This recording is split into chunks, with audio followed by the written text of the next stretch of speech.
Hi, പുതിയൊരു വീഡിയോയിലേക്ക് എല്ലാവർക്കും സ്വാഗതം. നമ്മുടെ ഡിഗ്രി ലെവൽ പ്രിലിംസിന്റെ എക്സാം ഡേറ്റ് വളരെ അടുത്തോണ്ടിരിക്കുകയാണ്. അപ്പൊ നമുക്ക് ഇപ്പൊ ഏറ്റവും നേരിടുന്ന ഒരു പ്രശ്നം എന്ന് പറയുന്നത് നമ്മുടെ നീട്ടിവയ്പ്പാണ്, അല്ലെ? എക്സാമിന്റെ ഡേറ്റ് വന്നില്ലല്ലോ, ഞാൻ ഒന്നാമത്തെ സ്റ്റേജ് അല്ലല്ലോ, ചിലപ്പോൾ രണ്ടാമത്തെ സ്റ്റേജ് ആയി എനിക്ക് സമയം കിടപ്പുണ്ടല്ലോ, അല്ലെങ്കിൽ ചിലർ വിചാരിക്കുന്നത് എന്താ, ഞാൻ ഇനിയും പഠിച്ചിട്ട് എവിടെ എത്താൻ പോകുന്നില്ല.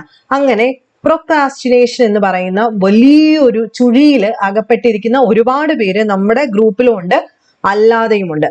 നിങ്ങൾക്ക് കുറച്ച് പ്രാക്ടിക്കൽ വേയില് ഇതെങ്ങനെ നിർത്തലാക്കാം എന്നുള്ളതാണ് നമ്മൾ ഇന്നത്തെ ഈ ഒരു വീഡിയോയിൽ ചെയ്യുന്നത്. വളരെ കുറച്ച് കാര്യങ്ങളേ ഉള്ളൂ. വളരെ കുറച്ചെന്ന് പറയുമ്പോൾ വളരെ സിമ്പിൾ ആയിട്ട് നമുക്ക് നടപ്പിലാക്കാൻ പറ്റുന്ന കുറച്ച് കാര്യങ്ങൾ. പലപ്പോഴും നമ്മൾ പറഞ്ഞിട്ടുള്ള മെത്തേഡാണ് ഒന്നാമത്തെ മെത്തേഡ്, 5 minutes റൂൾ എന്ന് പറയുന്നത്, അല്ലെ?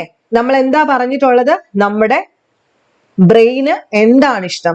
ഏറ്റവും ഷോർട്ടായിട്ട് തീരുന്ന കാര്യങ്ങളാണ് ബ്രെയിൻ ഇഷ്ടം.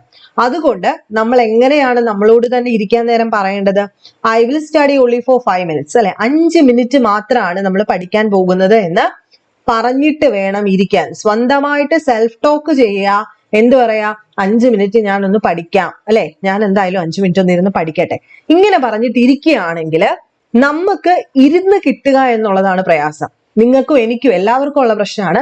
അല്ലെങ്കിൽ പിന്നാട്ടെ, ഇങ്ങനെയാണ് നമ്മൾ എപ്പോഴും വിചാരിക്കുന്നത്. അപ്പൊ നമ്മൾ എന്താ ചിന്തിക്കുന്നത്? 5 minutes ഒന്ന് ഇരിക്കാം, ഇരുന്നിട്ട് എന്തെങ്കിലും ഒന്ന് ജസ്റ്റ് ഒന്ന് ടൈം ടേബിൾ പോലെ അല്ലെങ്കിൽ നോക്കേണ്ട കാര്യങ്ങൾ നോക്കാം എന്ന് പറഞ്ഞ് ഇരുന്ന് കിട്ടിയാൽ നമ്മുടെ പകുതി പരിപാടി അവിടെ തീർന്നു. അതുകൊണ്ട് ഹാർഡസ്റ്റ് പാർട്ട് എന്ന് പറയുന്നത് എന്താണ്? പഠിക്കാൻ ഇരിക്കുക എന്നുള്ളതാണ്. പഠിക്കുക എന്നുള്ളതല്ല ഏറ്റവും പാട്, പഠിക്കാൻ ഇരുന്ന് കിട്ടുക എന്നുള്ളതാണ്. അപ്പൊ നമ്മൾ ആദ്യം എന്ത് പറയുന്നു? 5 minutes എങ്കിലും നമുക്കൊന്ന് ഇരിക്കാം, അല്ലെ? only for 5 minutes I will study. അങ്ങനെ പറഞ്ഞിട്ട് വേണം നമ്മൾ ഇരിക്കാനായിട്ട്. ഇനി നമ്മൾ രണ്ടാമത് പറഞ്ഞൊരു മെത്തേഡ് എന്താ? 45-10 പാറ്റേൺ ആണ്. അതായത് നമ്മൾ 45 minutes പഠിക്കുക. ശരിക്കും പറഞ്ഞു കഴിഞ്ഞാൽ നമ്മൾ എന്താ പറഞ്ഞിട്ടുള്ളത്? 25 minutes അപ്പുറത്തേക്ക് പഠിക്കണ്ട എന്നുള്ളതാണ് എൻ്റെ ഒരു സജഷൻ എന്ന് പറഞ്ഞാൽ. 25 minutes കൂടുതൽ നമുക്ക് ചിലർക്ക് ആ ഒരു ബ്രെയിനിന്റെ കപ്പാസിറ്റി കിട്ടില്ല. ചിലർക്ക് അത് 45 minutes വരെ പോകുന്ന ആൾക്കാരും ഉണ്ട്. അപ്പൊ നിങ്ങളുടെ ഇഷ്ടപ്രകാരം ഒന്നുകിൽ 25 ആണെങ്കിൽ 5 minutes ബ്രേക്ക് എടുക്കുക, 45 minutes ആണെങ്കിൽ 10 minutes ബ്രേക്ക് നിങ്ങൾ എടുക്കുക. ഈ 45 അല്ലെങ്കിൽ 25 മിനിറ്റിനുള്ളിൽ നിങ്ങൾ ഒരു കാരണവശാലും ഫോൺ എടുക്കാതിരിക്കാനായിട്ട് ശ്രദ്ധിക്കുക. കാരണം നമുക്ക് എല്ലാവർക്കും, ഞാനും അതിന്റെ ഒരു അഡിക്ഷൻ ഉള്ള ഒരാളാണ്. അതായത് നമുക്ക് ഇടയ്ക്കെങ്കിലും എന്തെങ്കിലും മെസ്സേജസ് നമുക്ക് ഉണ്ടായിരിക്കും, കുട്ടികളുടെ ആയിരിക്കും, അല്ലെങ്കിൽ മറ്റെന്തെങ്കിലും ജോലി സംബന്ധമായിട്ടോ അങ്ങനെ എന്തെങ്കിലുമൊക്കെ മെസ്സേജസ് കാണും. അപ്പൊ ചിലപ്പം ചിലർക്ക് യൂട്യൂബ് ആയിരിക്കും, പെട്ടെന്നൊന്ന് യൂട്യൂബ് നോക്കണം, അല്ലെങ്കിൽ ഇൻസ്റ്റാഗ്രാം. അപ്പൊ അതൊന്ന് ഒഴിവാക്കാൻ വേണ്ടിയിട്ട് നമ്മൾ ഒരാഴ്ച ട്രൈ ചെയ്യുകയാണെങ്കിൽ നമുക്ക് പറ്റും. സോ ആ ഒരു 45 minutes അല്ലെങ്കിൽ 25 minutes നമുക്ക് എന്താണ്? ഫോൺ ഉപയോഗം വേണ്ട. ആ 45 minutes നമ്മൾ ഫോൺ ഉപയോഗിക്കുന്നില്ല. 10 minutes ബ്രേക്കിന് നിങ്ങൾ എടുത്തോ. ഇനി അടുത്തത്, break big topic in micro task. ആ പറഞ്ഞതുപോലെ തന്നെ നമ്മൾ രാവിലെ എണീറ്റ് പലരും എഴുതി വെക്കും ഇന്ന് ചെയ്യേണ്ട കാര്യങ്ങൾ. അപ്പൊ നമ്മൾ എഴുതി വെക്കുന്നത് എന്താ? സ്റ്റഡി കോൺസ്റ്റിറ്റ്യൂഷൻ അല്ലെങ്കിൽ സ്റ്റഡി കേരള ഹിസ്റ്ററി എന്നായിരിക്കും. പക്ഷെ അത് നോക്കുന്ന സമയത്ത് തന്നെ കോൺസ്റ്റിറ്റ്യൂഷൻ, എന്റെ ദൈവമേ, ഇത്രയും കൂടെ അങ്ങനെ എഴുതാൻ പാടില്ല.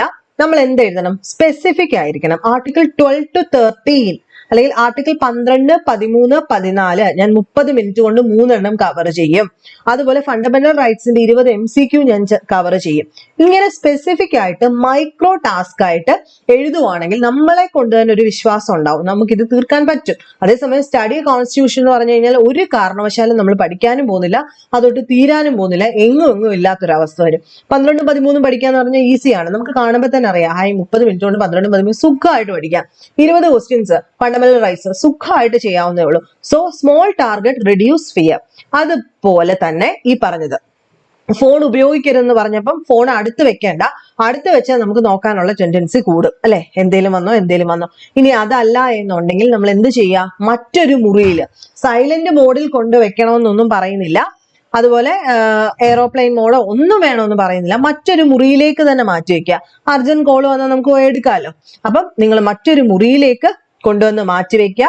അവിടെ നമ്മൾ ഓർക്കുക, മറ്റൊരു റൂം എന്ന് പറയുമ്പോൾ അവിടെ നമ്മൾ ഡിസിപ്ലിൻ ആണ് കൂടുതലായിട്ടും അപ്ലൈ ചെയ്യുന്നത്. നമുക്ക് ഡിസിപ്ലിനും വിൽ പവറും, അല്ലെ? ഡിസിപ്ലിൻ അപ്പുറത്തോട്ട് നമ്മൾ വിൽ പവർ ആണ്. ഫോണ് അഡിക്ഷൻ ഉള്ള ഒരാൾ അല്ലെങ്കിൽ ഫോൺ എപ്പോഴും നോക്കുന്ന ഒരാള് മാറ്റി വെക്കുന്നു എന്ന് പറയുമ്പോൾ നമ്മൾ മാനസികമായിട്ട് കുറച്ചുകൂടെ സ്ട്രോങ് ആവുകയാണ് ചെയ്യുന്നത്. ദെൻ അടുത്ത ഒരു റൂൾ എന്ന് പറയുന്നത് ഡെയിലി 3 ടാസ്ക് റൂളാണ്. അതായത് ഉറപ്പായിട്ടും ചെയ്യേണ്ട 3 കാര്യങ്ങൾ ഓരോ ദിവസവും നമുക്ക് ഉണ്ടായിരിക്കണം. അതായത് ഇപ്പൊ പറഞ്ഞുകൊണ്ട് തന്നെ ഏതെങ്കിലും ഒരു കാര്യം റിവൈസ് ചെയ്യുക. 25 PYQ ഞാൻ ചെയ്തിരിക്കും, ഒരു കറണ്ട് അഫയേഴ്സ് വീഡിയോ ഞാൻ കാണും, അല്ലെ? അപ്പൊ ഈ 3 കാര്യങ്ങൾ എന്ന് പറഞ്ഞാൽ നമ്മളെ കൊണ്ട് തീർക്കാൻ പറ്റുന്ന 3 കാര്യങ്ങളാണ്. ഏതെങ്കിലും ഒരു ടോപ്പിക്ക് റിവൈസ് ചെയ്യുക, 25 PYQ ചെയ്യുക, ഒരു കറണ്ട് അഫയേഴ്സിന്റെ വീഡിയോ വാച്ച് ചെയ്യുക, എഴുതി പഠിക്കുക. ഇത് നടക്കുന്ന കാര്യമാണ്. അപ്പൊ നമുക്കത് സക്സസ് ആവുന്നത് കാണുമ്പം നമുക്ക് ആ ഒരു ദിവസം ഫുള്ളായിട്ട് തീർന്നു കഴിയുമ്പോൾ നമുക്കൊരു കോൺഫിഡൻസ് വരും. അതായത് ഈ കുഞ്ഞു കുഞ്ഞു ടാസ്കുകൾ കംപ്ലീറ്റ് ആകുമ്പോൾ നമ്മൾ കോൺഫിഡന്റ് ആവുകയും അത് പിന്നീട് വലിയ ടാസ്കിലേക്ക്, അതായത് നമ്മുടെ ബ്രെയിൻ ഭയങ്കര മിടുക്കനായിട്ടുള്ള ഒരാളാണ്. കാരണം നമ്മൾ എത്രത്തോളം അങ്ങോട്ട് കൊടുക്കുന്നു നമുക്ക് അതിനെ പറ്റിക്കാൻ പറ്റും. ഞാനൊരു വീഡിയോ പറഞ്ഞിട്ടുണ്ട്, നമുക്ക് അതിനെ പറ്റിക്കാൻ പറ്റും. അതുപോലെ തന്നെ നമ്മൾ കൊടുക്കുന്നതാണ് കുറേ ദിവസം അടുപ്പിച്ച് ഇത് ചെയ്യുമ്പോഴത്തേക്ക് അതിന്റെ ഡോപ്പമിൻ കൂടുകയും നമുക്ക് അതിനോടൊരു അഡിക്ഷൻ ഉണ്ടാവുകയും, ഈ പറഞ്ഞുകൂട്ട് തന്നെ ഒരു അഡിക്ഷൻ ഉണ്ടാവും. പിന്നെ തീർക്കാനായിട്ട് തന്നെ നമ്മൾ ഓരോ കാര്യങ്ങൾ ചെയ്യാൻ തുടങ്ങും. സോ ഈ പറഞ്ഞുകൂട്ട് തന്നെ കുഞ്ഞു കുഞ്ഞു ടാസ്കുകൾ മസ്റ്റ് 3 ടു ഡു ലിസ്റ്റ് ഉണ്ടാക്കുക. അത് കൊച്ചു കാര്യങ്ങളായിരിക്കണം. അത് സക്സസ്ഫുൾ ആവുന്നത് കണ്ടിട്ട് നമുക്കൊരു സന്തോഷം വരും. അതിനുശേഷം ഒരു സമയം, അതായത് ഏതെങ്കിലും ഒരു പെർട്ടിക്കുലർ ടൈമിൽ നമ്മൾ പഠനം തുടങ്ങാം. ഈ പറഞ്ഞുകൊണ്ട് തന്നെ 6 മണിക്ക്, രാവിലെ 6 മണിക്കാണെങ്കിൽ കംപ്ലീറ്റ് 2 ആഴ്ചത്തേക്ക് നമ്മൾ ആ 6 മണിക്ക്, വെളുപ്പിന് 6 മണിക്ക് തന്നെ എഴുന്നേറ്റ് പഠിക്കാൻ ശ്രമിക്കുക. ഇനി അതല്ല ഉറങ്ങിക്കോ 7 മണിക്ക് തൊട്ട് പഠിക്കുക, അല്ലെങ്കിൽ 8 മണിക്ക്, എപ്പോഴാണോ. ഇപ്പൊ വീട്ടമ്മമാരൊക്കെ ഉണ്ടെങ്കിൽ അവര് ചിലപ്പോൾ ഉച്ചയ്ക്ക് ഇപ്പൊ 1:30 2 മണിക്കൊക്കെ ആയിരിക്കും ഫ്രീ ആവുന്നത്. സോ 2 മണിയാണെങ്കിൽ എന്നും 2 മണിക്ക്. അങ്ങനെ ഒരു 2 ആഴ്ച ആവുമ്പോഴത്തേക്ക് നമ്മുടെ ബ്രെയിൻ അതുമായിട്ട് അങ്ങ് ആ ഒരു റുട്ടീനുമായിട്ട് അങ്ങ് അഡാപ്റ്റ് ആവുന്നതായിട്ട് കാണാം. അതൊരു ഓട്ടോമാറ്റിക് പ്രോസസ് ആയിട്ട് മാറും. അതുകൊണ്ട് എല്ലാ സമയവും എല്ലാ ദിവസങ്ങളിലും ഒരേ സമയം പഠിക്കുക. ദെൻ അടുത്ത നിങ്ങൾക്ക് എല്ലാവർക്കും ഇഷ്ടപ്പെടാത്തൊരു കാര്യമായിരിക്കും പബ്ലിക് കമ്മിറ്റ്മെന്റ് ഉപയോഗിക്കുക എന്നുള്ളതാണ്. നമ്മൾ എപ്പോഴും പറയുന്നത്, ഇപ്പൊ പല വീഡിയോസിലും നിങ്ങൾ കേൾക്കുന്നുണ്ടായിരിക്കും, നമ്മൾ പഠിക്കുന്നത് ആരോടും പറയരുത്. ഓക്കെ, നിങ്ങൾ പബ്ലിക്കായിട്ട് പറയണ്ട. നിങ്ങൾക്കൊരു ടെലഗ്രാം ഗ്രൂപ്പോ അല്ലെങ്കിൽ ഒരു യൂട്യൂബ് കമ്മ്യൂണിറ്റിയോ അങ്ങനെ എന്തെങ്കിലുമൊക്കെ കാണുമല്ലോ, PSC study group.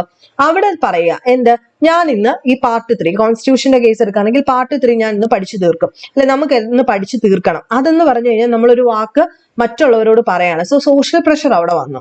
Social pressure വന്നാൽ നമ്മൾ പതുക്കെ ഇഷ്ടമല്ലെങ്കിലും ചെയ്യും. ഓക്കെ, അപ്പൊ അത് ശ്രദ്ധിക്കുക. ദെൻ ഒരു മൂഡ് കൺസെപ്റ്റിനെ ഒഴിവാക്കുക.